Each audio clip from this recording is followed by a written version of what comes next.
Hello, everyone, and welcome again to this week's edition of Right on the Nail with me, Chris Wright, where we will be discussing some of the biggest news stories of the moment, and my word, there are plenty of those.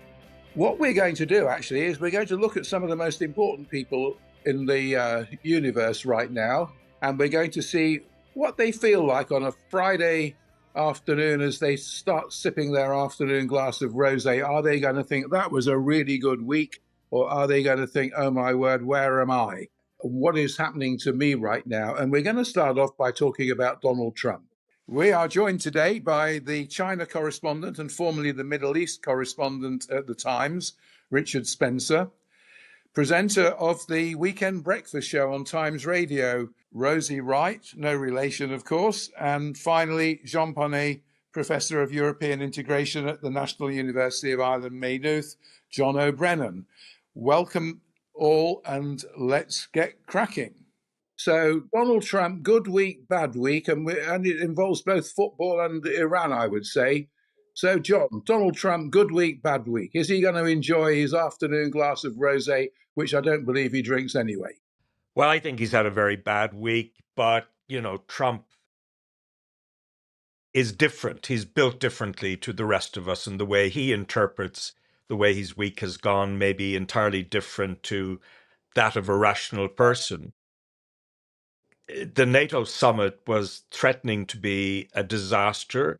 It didn't turn into that. Actually, there was a statement of unity on Ukraine in particular. But then, of course, while he was in Ankara, he loses patience once again with the Iranians, refers to them as scum, and resumes the bombing. This, of course, is a reflection not of his strength, but of American weakness, and what a folly this whole misadventure in Iran has been. I think Trump has been desperate to bring it to an end and desperate to claim some sort of victory, and he simply isn't able to do that. And I think that's why we've seen the resumption in bombing. I think it's almost like a statement of how helpless he is, having got himself into something that he just can't get himself out of. And what he's actually done, bizarrely, is to strengthen an Iranian regime that was kind of tottering after those huge protests in January. I think he's made them infinitely stronger over the course of the last 3 months, and he's now going to have to deal with the consequences of that in the months ahead. The reality was that they could have been aware of it, but they weren't. If they control the Straits of Hormuz, then they have a chokehold on the global economy. And they didn't realize that, but they do now. And Trump's got the midterms coming up. They're getting closer and closer.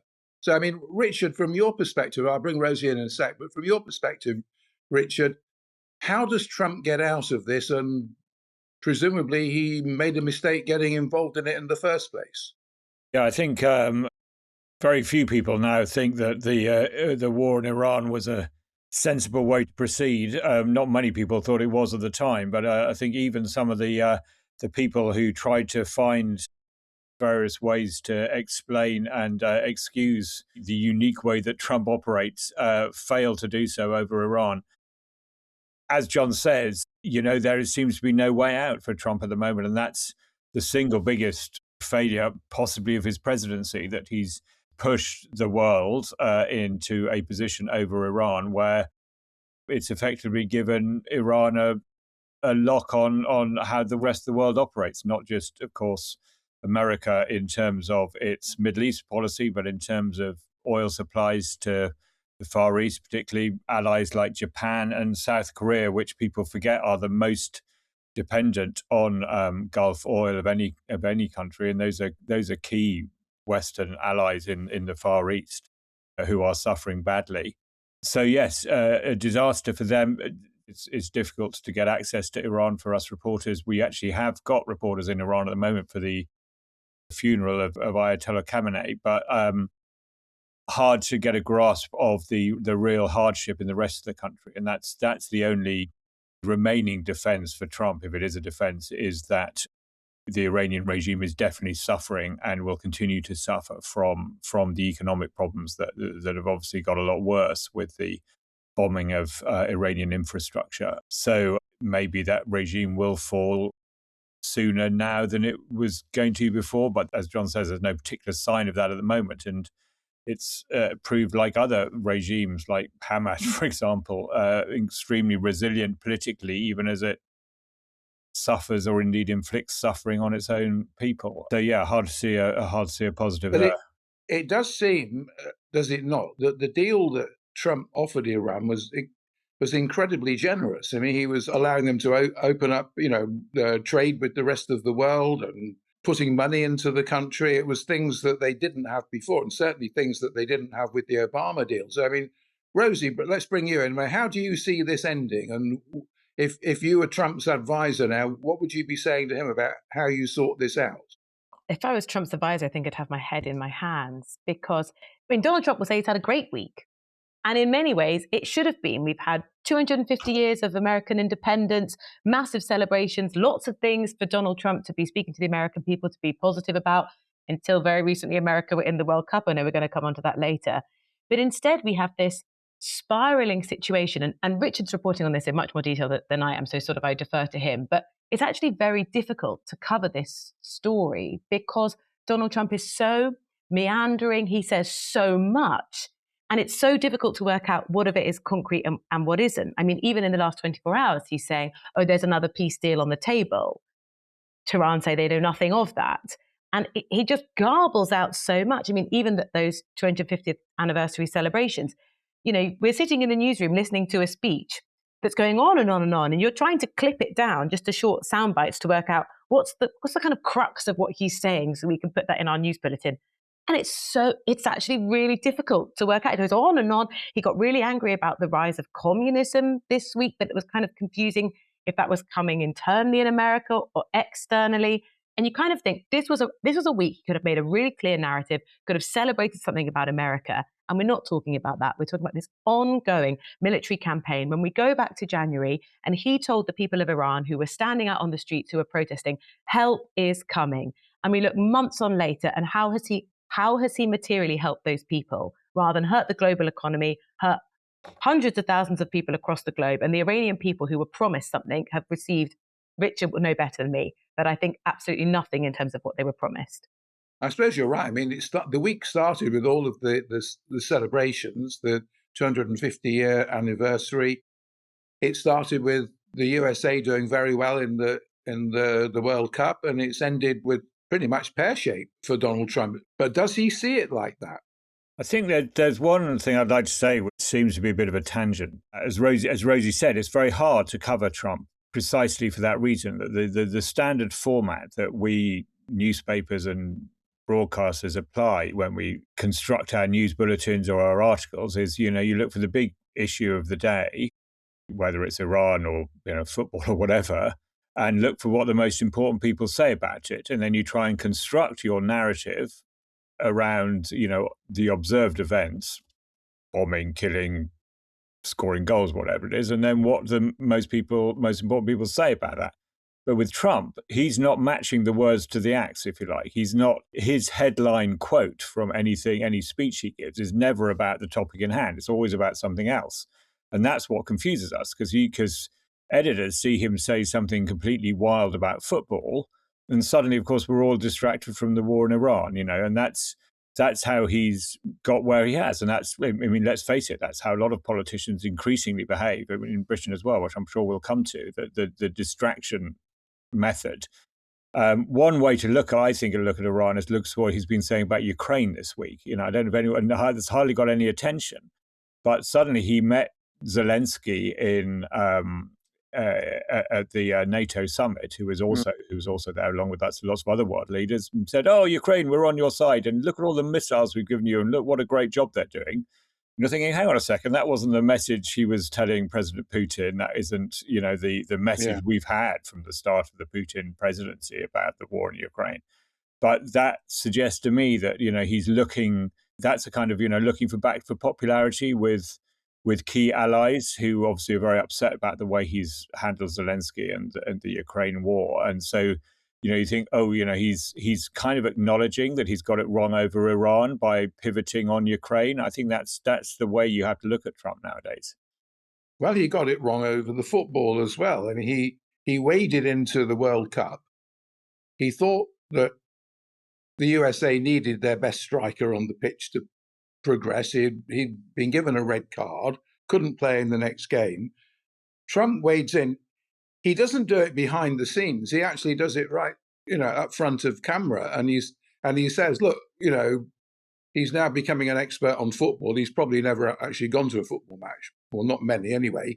And he determined that it wasn't actually a red card. If he'd been the referee, that would be his interpretation of the challenge. He got the guy reinstated, and then America go and get beaten 4-1 by a team, Belgium, who've been underperforming. Now, had this all worked out well, and the striker had scored 2 goals in the last 10 minutes, and USA had gone through to the next round, I suppose there would have been a fair number of people saying, well done, Donald, you've rescued the World Cup for us.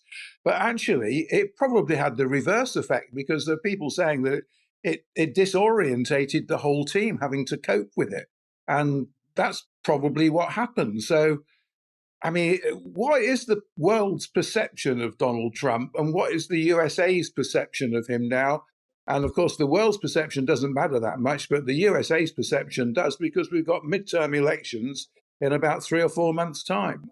Well, I thought, Chris, that the real story here was this unholy, corrupt marriage between Trump and FIFA, or between Trump and Gianni Infantino. It was incredible, in fact, this week to see Infantino's predecessor, Sepp Blatter, remember him? Yes. Coming out and describing that Balagoon decision as wrong and illegal. And I thought to myself, my God, if Sepp Blatter is the good guy in this story, how bad does the whole thing have to be? It was incredible. But FIFA is one of the most corrupt organizations in the world. And this was just another manifestation of it.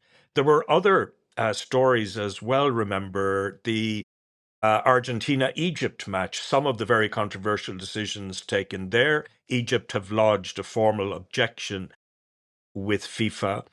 But it was, I think it was kind of unfair to the US players in a way that they were saddled with Trump and with the shadow of that decision as they sought to face Belgium. But they hadn't really faced anything resembling a decent team before that. So they were sort of overhyped, I think, helped by the draw as well, no doubt, and maybe question marks about that.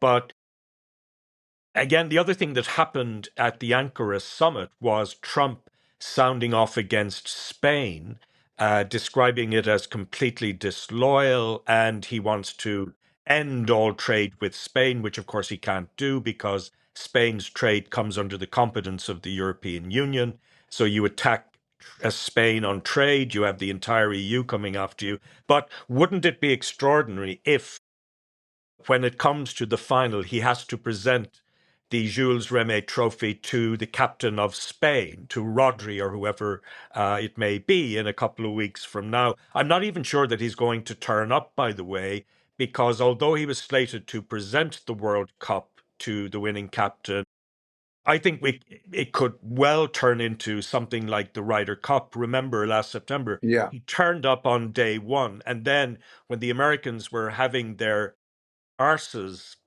given to them by the Europeans, he didn't turn up for the last 2 days, for Saturday and Sunday. So you're right, the whole thing has been made worse by the stench of corruption. But it isn't just Trump, it's also about FIFA. And that's nothing new. That is really nothing new. I really think it's a trivial point in the context of all of this, but there was a real opportunity for the USA team, regardless of the pressure from the president, to just say, he got a red card, so he's not going to play.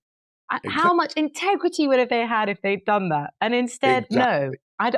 There was such an opportunity. They would have gained so much respect globally. And who cares if they would have lost anyway? I just think your integrity matters so much more, really, really more than winning the World Cup then. They could have done that and obviously chose not to. Exactly, Rosie. I completely agree with you. They could have done that. The coach could have done that. The player himself could have done that. But then would anyone dare go up against Donald Trump?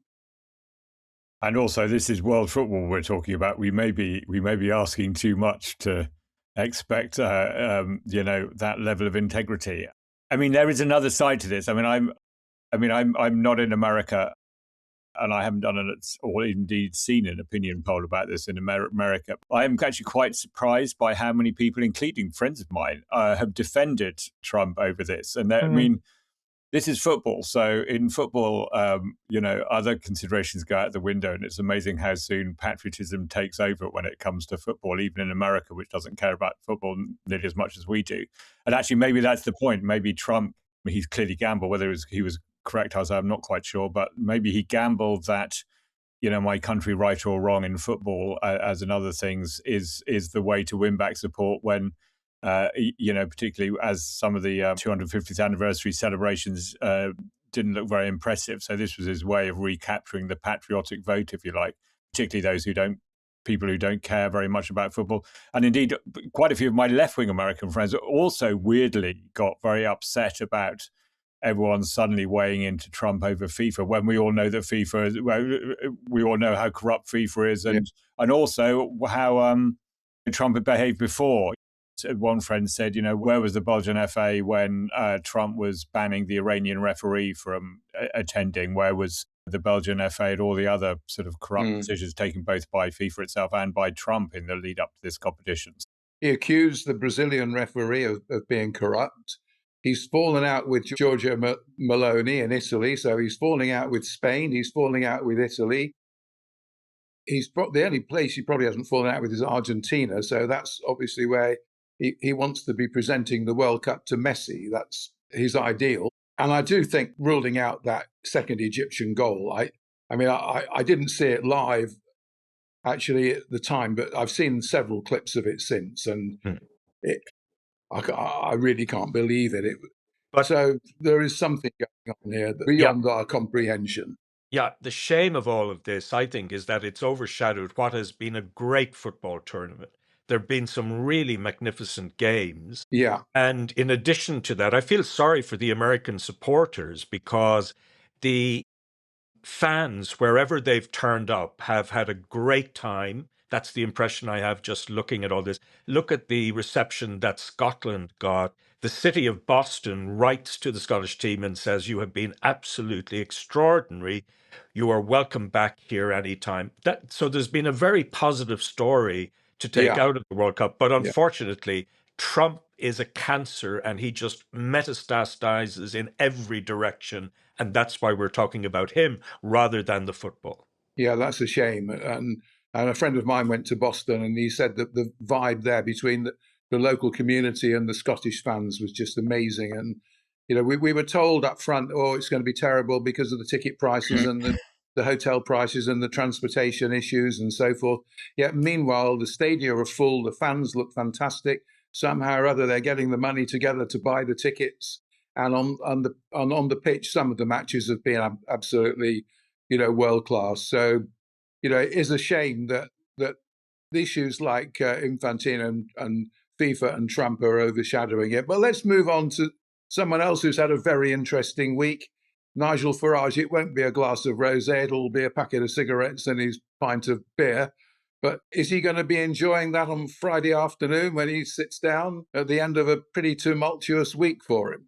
I mean, what an extraordinary week. And all the newsrooms took his speech, which was 25 minutes or so, 20 minutes of complaining about how hard done by he was, how frustrated he was. And then finally, he gets to the end and says, all right, I'm going to resign my seat, and there'll be a by-election in Clacton. I spent yesterday in Clacton speaking to the residents there. As Nigel Farage said, I will let the residents of Clacton be the judge of my actions. We know those now. He accepted a £5 million donation from the cryptocurrency billionaire Christopher Harborne. There are question marks over George Cottrell, who's a convicted fraudster in America, who has at points been funding his staff, security, providing him with accommodation. And Nigel Farage is totally fed up of the media scrutiny, which is unfair if you are someone who wants to be prime minister, which Nigel Farage and the Reform Party have told us time and time again that they do want him to be that. That's why they're doing it. They want to radically change the country.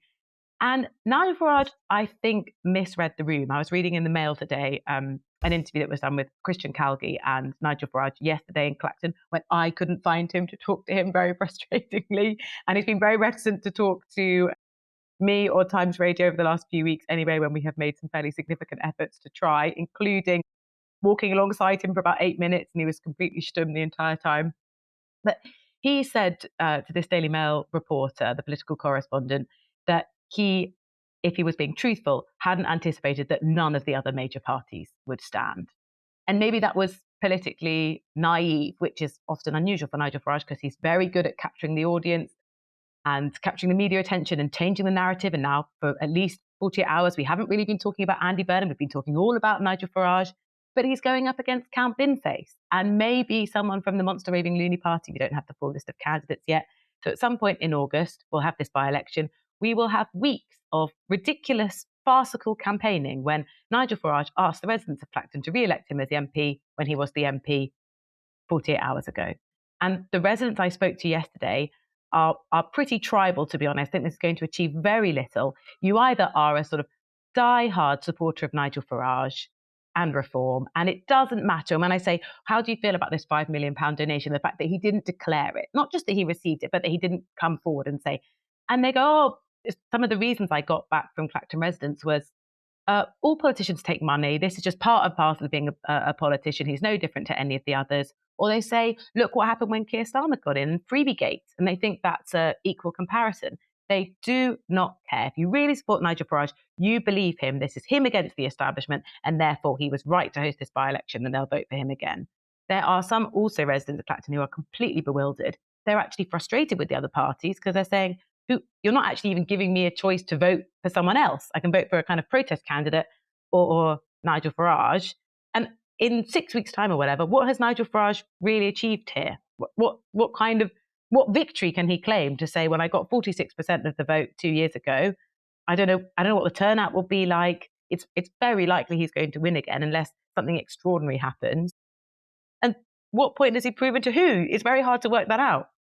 Well, what percentage of the vote did he get last time, Rosie? And 46% of the vote. He got 46%, just under 50%. Well, 8,000 votes clear of the Conservatives. So significant majority. Is it a foregone conclusion? I mean, I appreciate what you're saying about Farage supporters, will support him through thick and thin. It's the same with Trump supporters. And to be fair, supporters of other political parties as well. But in the case of Trump and Farage particularly, those kind of people are very, very, very loyal to their man. But will there be some that will say, well, I'm not going to bother voting? And will there be others that say, you know what, I think this is a joke, and I'm going to go and vote for the alternative just for the fun of it? I think it would be very, very unlikely that Count Binface wins. I mean, it's very hard to work out what percentage of the vote would he get, Count Binface, that would sort of hurt Nigel Farage. Let's say he got 10% of the vote or 15, 25%. I do think it is very, very unlikely that anyone other than Farage wins.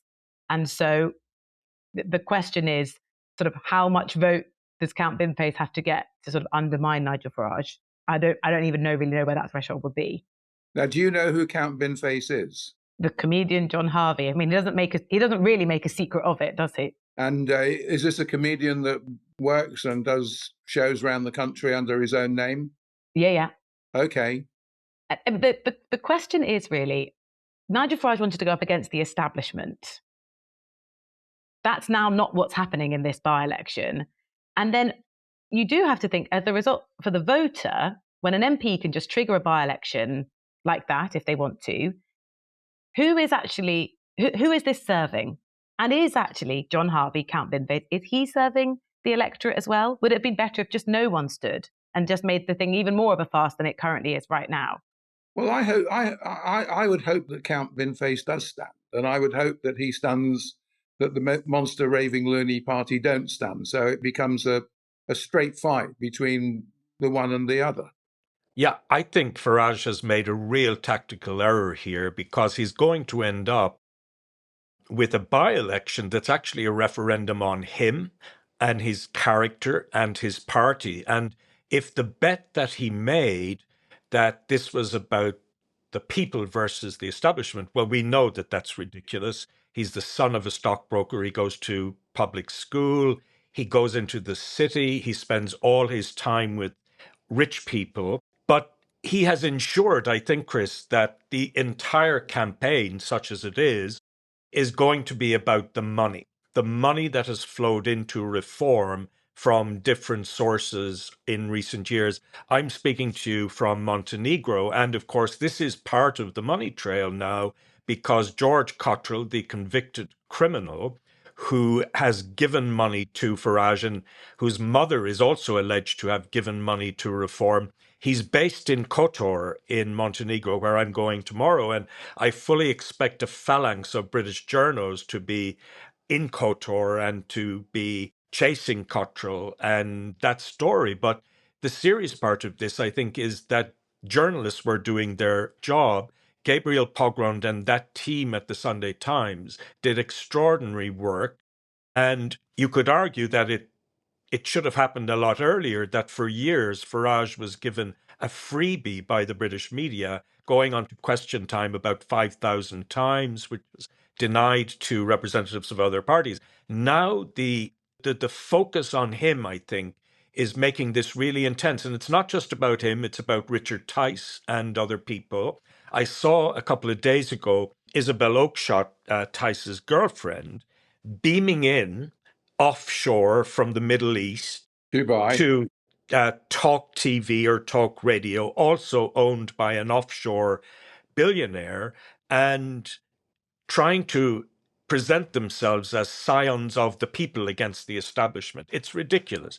And I think it is actually a terrific thing that Count Binface will almost be a proxy for decency and for everything else associated with a different type of politics. Yeah, and I was surprised actually. I mean, first of all, I might make the point that Zach Polanski and the Green Party are hardly the establishment either. But when Robert Jenrick was interviewed on Laura Kuenssberg on Sunday, that Jenrick said, well, of course, this is in the Sunday Times, and everyone knows the Sunday Times is a Labour Party supporting newspaper. Am I being naive because I didn't realise the Sunday Times was a Labour Party supporting newspaper? And if it's not, why didn't Laura Kuenssberg actually take Robert Jenrick up over it? Or is the Sunday Times a Labour Party supporting newspaper and I was unaware of it? No, it isn't. I mean, the Times and the Sunday Times aren't aligned. I mean, they're not conservative. In theory, they are not conservative or, liberal left like The Guardian. Both papers have supported different parties at different times, but they certainly have not strongly supported Labour Party in recent times. They have in the past. So that was a slightly bizarre thing for Jenrick to say, and as you say, for Kuenssberg not to challenge. I would like to actually dissent from this view that, I think it was probably a tactical mistake by Farage, but I actually think it's quite worrying that the other parties didn't stand. I don't think it's a good thing for them to have stood down. I think it was a tactical error, particularly by Kemi Badenoch. Kemi Badenoch has moved the Conservative Party, well, she was kind of forced to by all the other things that have happened in the Tory Party over the last few years. She's moved the Tory Party into a sort of reform, a reform type space, if you like. She's been trying to compete with reform on immigration policies, on challenging the, what they call the lanyard classes and all this. This was her opportunity to knock Farage out of the gate. If the other parties had stood and you'd had a Macclesfield effect, which is entirely possible, where disillusioned reform voters had switched to Restore, weakening the reform vote, other reform voters had switched back to the Tories, their more natural, historic voting base because of the allegations and the not actually wanting to see money have this effect on British politics, even if it's hard to admit to interviewers. I mean, it's always hard to admit to interviewers in Vox Pops like this. We all got it wrong last time and we were gulled. So people want to defend Farage in public. That doesn't mean to say they don't have doubts in private. They would have been given the option. My fear is yes. I mean, of course, if Count Binface gets 15,000 votes or something, that is humiliating for Farage. But my fear is that actually attention will turn away from the by-election because there is no contest. There's nothing really going to go on. We're going to get bored of Count Binface after a couple of days. He's a good laugh, and then Farage gets in virtually unopposed, goes back and says, "Well, I stood and I got supported, so you can all shut up about me." And the whole idea of all the parties getting together, and I mean, not getting together, they didn't seem to do it independently, but, seeming to have got together and told the disillusioned, I mean, we know it's nonsense, this whole anti-establishment lark that the Reform are going on about, but that's how the voters of places like Clacton see it, and that's how they present their choice to vote for people like Farage. And they look at all the established parties saying, this is the end of Farage. We're not even going to stand against him. No, we're not going to give you a vote to decide. We don't care enough about the people of Clacton to actually go and present candidates for them to vote in this election that's been forced on them. That's exactly the message that people like Farage are telling them. And even if Farage is damaged, there are other Farages who are saying the same thing to them. And that's my fear, is that this is a tactical error by the other parties. And I say particularly by Kemi Badenoch. If Farage had lost, if the other, as happened in Macclesfield, in Macclesfield, you saw this massive, swing to Labour against, all the national opinion polls, because everyone who didn't want reform all gathered behind Labour. In Clacton, if everyone who didn't want Farage gathered around the Conservative candidate, that would kind of be the end of Farage, Yeah, I understand that. I mean, I'm surprised that Rupert Lowe Restore didn't run. Why didn't they run? And Rosie, you were there the last couple of days. Is Clacton just like another British seaside resort town, which is very, very frayed at the edges?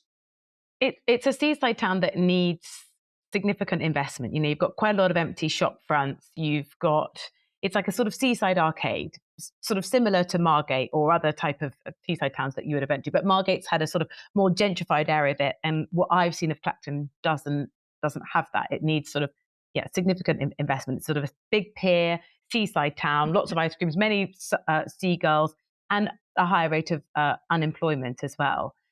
I would say there's a couple of things. Fewer than 2,000 people voted for the Green Party 2 years ago. I managed to find two of them yesterday, and they expressed exactly what Richard said, which is, who am I supposed to vote for? I'm just totally confused why this is happening. I've actually got no real option. What am I supposed to do? It could have been, Zach Polanski was never going to win. The Greens aren't going to win there. As like I said, they got less than 2,000 votes. But Zach Polanski could have said, do you know what? There's an opportunity for me to run. I'm not an MP. Here's an opportunity to do it. I'm going to kind of put up a fight here. He might have had more kind of credibility if he'd done that, or he might have earned some respect from the wider area at Westminster or across the country, to be honest, to say, I'm not going to shy away from a contest like that. The really tricky thing here is while and it's complicated, but while the Parliamentary Standards Commission have been investigating this £5 billion donation, that investigation stops now that Nigel Farage is no longer an MP. So we then have the by-election. If Nigel Farage is re-elected, which is what we imagine will happen, then the Parliamentary Standards Commission investigation starts again. What the Liberal Democrats are trying to campaign for is to say, let's say we need to have the outcome of the investigation before you can call a by-election. That didn't happen. That was unsuccessful in their sort of efforts to get that happening.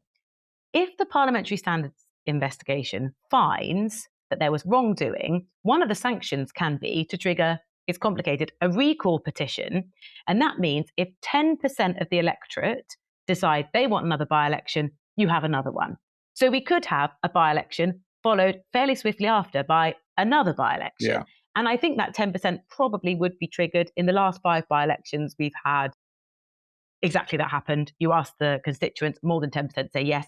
And if you look in the last election, if you sum up the opposition votes, so people who voted for Labour, Liberal Democrats, Greens, you're over, I think it's about 7,800 votes you've got to get to trigger a recall petition. So I think that would happen. Rupert Lowe, who of course caused a big problem for Nigel Farage in Makerfield, has said, if there is a second by-election, we will put forward a candidate there because we feel like that will be more credible. And you would assume at that point that the other parties will say, we'll field candidates as well, because this isn't sort of being self-inflicted by Nigel Farage in this, what they are calling a stunt. So the residents of Clackfield not only face another by-election, but they could then be having another one. And that then would be a more serious electoral test, I think. And the biggest challenge may then be not for Nigel Farage to stamp down the Conservatives, but I think Richard's totally right. Kemi Badenoch could have made a very different decision, which would have changed the nature of the next few weeks to come. But then Nigel Farage has got to face down Restore that caused so many problems for him in Andy Burnham's constituency. And the Clacton voter, I think, who voted for reform could be very receptive to what Rupert Lowe has to say. Yeah. I wonder, however, Rosie, whether Badenoch's decision, and I think she's had a very, very good year away from this, was based on a sense that they just could not find a viable Conservative candidate who could beat even a shop-soiled version of Nigel Farage in the constituency. But I also wonder the extent to which it matters, either in this context or the potential recall contest that you're referring to, that Farage barely turns up in Clacton, in the constituency he was elected to represent. He barely turns up at PMQs, for example, in Westminster. He has not declared all of these different houses. And I think that we may even actually be just at the beginning of the money trail, because the issues that are thrown up already include money laundering, tax evasion, that Reform MPs are allegedly guilty of. And I think journalists are going to keep digging. And I presume that this is something that's going to matter, if not in this contest, potentially, certainly in the autumn if there's a recall contest. Yeah, it isn't currently worrying. What we've got so far isn't currently worrying the real supporters of Nigel Farage that I spoke to yesterday. They think this is a media establishment stitch-up, and they will echo some of the things Nigel Farage says. And if you're someone who wants there to be very close scrutiny of how our politicians are funded, who's funding them, what that might mean you're expected to give them in return, the people I spoke to yesterday who really support Nigel Farage, they have totally bought into Nigel Farage's story that it is people out to get him, that they don't like people who work hard or earn money, and this is all this concocted plan because they're scared of reform and where reform are in the polls, and so they're trying to take him down. So it might make people on the left or opponents of Nigel Farage feel more furious, but there's so much deep buy-in to Nigel Farage amongst that core of supporters. I do believe there are some, if you go further out the Venn diagram of the Reform supporter, who will feel nervous about this. And that may play a big role in terms of tactical voting. But the core supporter I spoke to believes the narrative that Nigel Farage puts out. So the more scrutiny on him, actually, the stronger his argument gets. It says, I told you this would keep coming. They're going to keep coming after me. Yeah. I think there is another issue that's just starting to surface, and I don't know. I can't. It's a very complicated area, and I can't swear that I'm on top of the facts here. But we forget what this money is for that Farage is receiving. The reason they're giving money to these crypto billionaires are giving money to Farage is because they want reform to promote pro-crypto policies, and I think that's an area where people, all of us, not just the people of Clacton, think, oh God, I really don't understand what this crypto business is all about. But if my colleagues in the media, and as you say, I mean, the Sunday Times has been leading on this, all power to them, as you say. Other media, I don't want to criticize my colleagues, but some of the other media do seem in awe of Farage. They don't necessarily like him, but there is a kind of sort of awe at his presence and his televisual success, if you like. But if you start looking into the proposals that Reform have on crypto and how that has become a priority for Reform, if that starts seeping into the popular press, does the Daily Mail, which has flirted with Farage so much and Reform ideas, but now seems to be getting a bit more behind Badenoch, do their readers really like the idea of crypto billionaires changing government policy on financial matters, which they, and let's face it, most of us don't really understand, but we all instinctively feel there's something off, right, about cryptocurrencies. I mean, in fact, there are valid ways of doing blockchain financing. It's not all bad, as I understand it, but the very word itself suggests there's something slightly covert about this idea of black money being used for money laundering, for crime, and all the rest of it, which we know it is used for. So I think if that starts to seep into the popular press, then that changes the mood music around Reform. At the moment, it's something that you'll see discussed in the Financial Times and so on. It's interesting what you say with the Mail, because they seem to be flip-flopping a little bit between Farage and Badenoch. They can't be in both camps. They're going to have to make up their mind at some point. And I mean, it's one thing, cryptocurrency billionaires, but the other guy, Posh George, was in jail in America for being a money launderer. I mean, in a way, that's worse, isn't it? But the other issue I think it throws up, Chris, is about politicians having second jobs, third jobs, fourth jobs. This is absolutely the case with Farage and all of the different ventures, whether it's in the media or plugging gold or crypto. I think the most useful thing Andy Burnham could do for the Labour Party when he becomes Prime Minister is to say to his MPs, no second jobs or third jobs. Your job is to represent your constituents. And I'm putting a complete prohibition on my members of parliament having any kind of second jobs, whether as consultants or anything else. What about his trade union people? Andy Burnham, that good. too, Richard. I mean, Absolutely. because I mean, that's something that I find very interesting because, I mean, if we really want to change British politics, we have to change, quite a lot about politics across the board, and including the whole way we structure our parties, fund them, and everything. And that's a debate which is often surfaced, and then it's like we all just say, "Oh, too complicated, too difficult," and it's not in it. And it's one of those things. It's obviously, everyone says they want the other parties' sources of funding to be analysed, not their own, and it's so it ends up with a kind of Mexican standoff. But it's not complicated at all. 100 million quid is absolutely nothing, and that could fund all of the main political parties, administered by a completely independent body year after year, and then you'd put an end to this endless speculation about where money is coming from. I'm not sure if it's practically. I mean, it's a good idea, but there'll still be people trying to give money to politicians that are going to achieve power because of what they will ultimately get back in time, whether it's just a gong or something like that.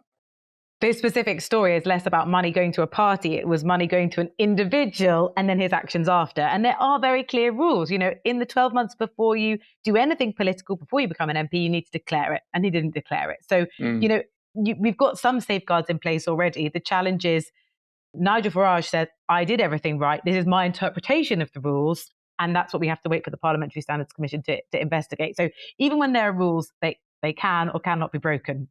Okay, Andy Burnham, everybody. Now, good week because although it was highly unlikely he wasn't going to get elected leader of the Labour Party and Prime Minister, there is now officially no opposition to him. It will be what we call a coronation.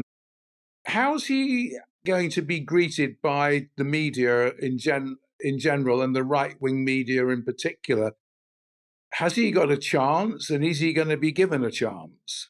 He'll be given the same chance that Starmer was given, I think. Actually, there's not the cynicism and attack mode that, say, Corbyn was faced with and would be faced with if he'd become Prime Minister. I think the fact that he's this incredibly extraordinary means of becoming Prime Minister, I think that will encourage, hopefully, I'd say all sides. Actually, it doesn't just have to be the right wing media who scrutinise his policies and his politics. I mean, he is a very unscrutinised politician in the sense that he's been out of the national public spotlight for a decade, and let's face it, we all may be reading about Manchesterism, whatever that is, but only a minority of us have had first-hand experience of it. And we haven't seen his contributions in the House of Parliament. We haven't seen him work on the front bench or as a minister or as the opposition front bench. There's an air of desperation about the Labour Party that that they've Keir Starmer, who seems to have been rather a strange person and unsuited to, in his personality to the office of Prime Minister. Whatever you think about his policies, he didn't seem to be able to handle the job very well. Seems a bit odd that the Labour Party has been in power for 2 years, has all these cabinet ministers, none of whom apparently think they're good enough to stand against the Mayor of Manchester to become Prime Minister. This is all kind of rather unusual, rather odd. There rightly should be a lot of scrutiny of whether Burnham matches up to the job. I think he's got a lot to prove. He seems to be a fairly decent guy. He was a decent, middle-ranking minister under Tony Blair and Gordon Brown.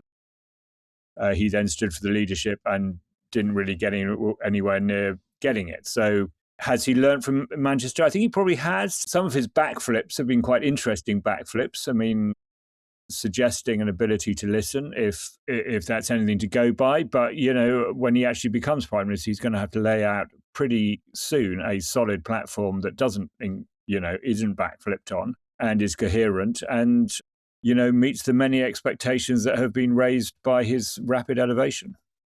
Presumably his choice of Chancellor is going to be key and a huge signal to the kind of government that he's going to be.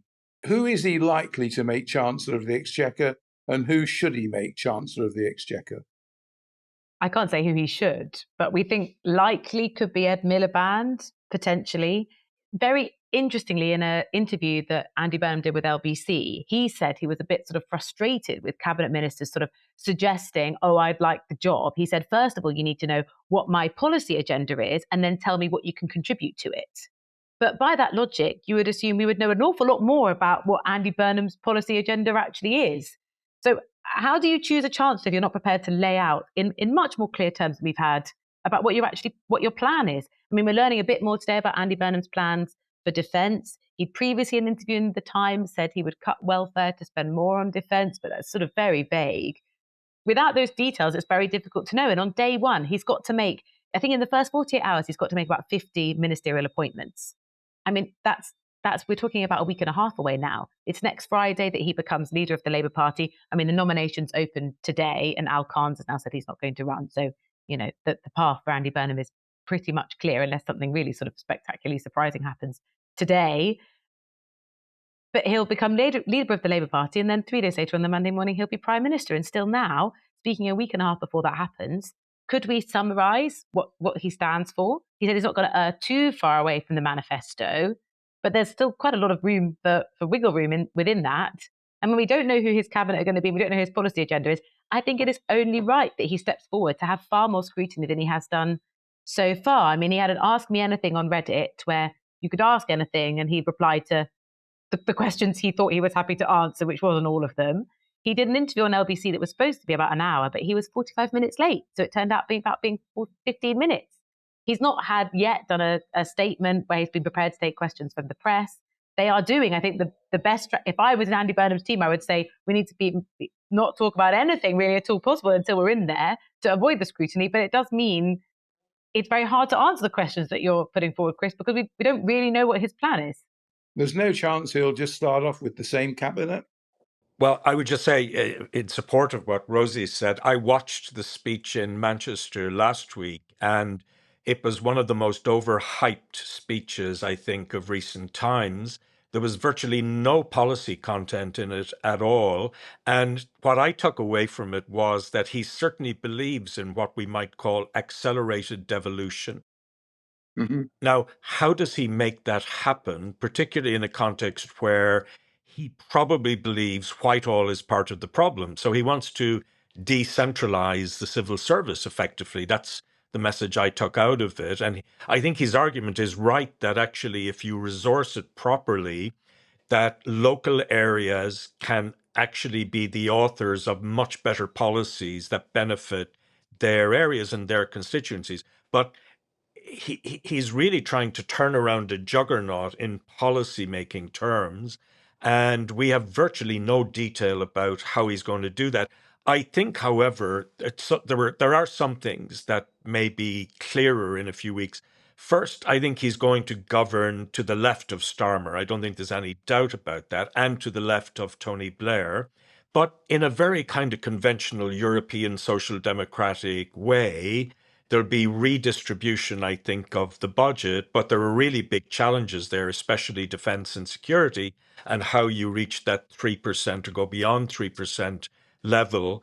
And he's inherited a kind of poison chalice there, I think, from Starmer. On that, he's going to have to make very important decisions. I think we are going to see a return of the Miliband brothers, probably. And it seems to me the mood music suggests that Ed Miliband will become the Chancellor, and his brother may well be given foreign affairs and will do so from the Lords. Does it signal a real change from what Starmer's been doing over 2 years? I don't know. I think Rosie is right. We have to wait and see what the actual policy content is. And that's much more important than the personalities, because some of my academic friends argued that for far too long, not just British politics, but political systems and politics has been governed by this sort of who's up, who's down, the personalization and personalities rather than the policy content. So if you get a government that is driven by policy and not by personalities, that might be a very good thing. Okay, I mean, almost last question. A year from now, his popularity ratings increased or decreased? Decreased, obviously. I mean, that's inevitable for any prime minister. I think the going back a little bit, I think the devolution thing is key. I think that's the only actual clear policy initiative he's come up with. There's the only thing where he said he's going to be anything different from the current government. I mean, he's actually banned by the manifesto. I mean, it's all very well saying, I'm not going to deviate very much by the manifesto. If you're not going to stick to the manifesto on which the Labour government was elected, then you have to have a new election. I mean, that's pretty clear in British political terms. So he's kind of got to stick by the manifesto. The manifesto was quite vague about some things, but very specific about some of the key issues like tax rises and so on, and the pension triple lock, all the rest of it. So he's kind of bound by that. So he's able to say devolution, but devolution, there's a contradiction there, right? Which is going to be key to I think the success of his government, key to the future of Britain, possibly. Like kind of everyone says that Britain needs more devolution, that it's too centralised. But if you're Manchesterist, right, you want certain policies in the north, whether your vision is, as we say, we don't really know whether it's a left-wing vision or a centrist vision or a Euro social democrat vision. But if you're saying, I want devolution, but you in the north have to do what I say, then it's not devolution. And that sounds, sophistic, but I think actually it's a genuine issue, because if you try, what it sometimes sounds like, you're just going to do the same again, which is a kind of soft redistribution. So rely on tax income from the southeast to give a few sops to the north in terms of, maybe redistribute a government department to Darlington or to Newcastle, and a bit more money spent on the NHS in the northeast or something. I mean, that isn't grappling with the issue. There are big issues there, and you either really devolve power to tax and spend and the rest of it, or even to remove taxes, tax-free zones for the northeast of England. To encourage investment. That's what you have to do. But you can't sit there in Westminster answering PMQs saying, I've devolved power to the north, and here's what I'm going to say that the north has to do with it. Yeah, I mean, it's not going to solve our problems, not totally anyway, and it is a bit gimmicky, presumably. Well, as everyone says, devolution has to happen. To some extent, you've had some experiments which have had mixed success, but I think most people want them to continue in the northeast, for example, with special zones and stuff. You have to experiment. You have to, see what works. Allowed that devolution. Otherwise, I think in a way, London also will benefit from devolution if it can really move ahead and make more money for the rest of the country. But you have to have investment in the north of England and the provinces and Scotland. Otherwise, the country's going to sink. But the other really fascinating element of this, I think, is Burnham versus Badenoch.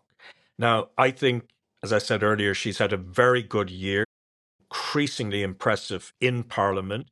Could be that it's just Westminster bubble people who notice this, but she's also increasingly a very effective communicator to the public. Now, I think Burnham is too. They have very different styles, but I really wonder how that's going to play out about their rivalry, because it seems to me she is a much more formidable person than it was thought initially. I think she's clearly solidified her leadership of the party, but how she fares against a popular prime minister, that's a fascinating question. Exactly. It's going to be quite interesting. It'll be a very good tennis match. Burnham against Badenoch.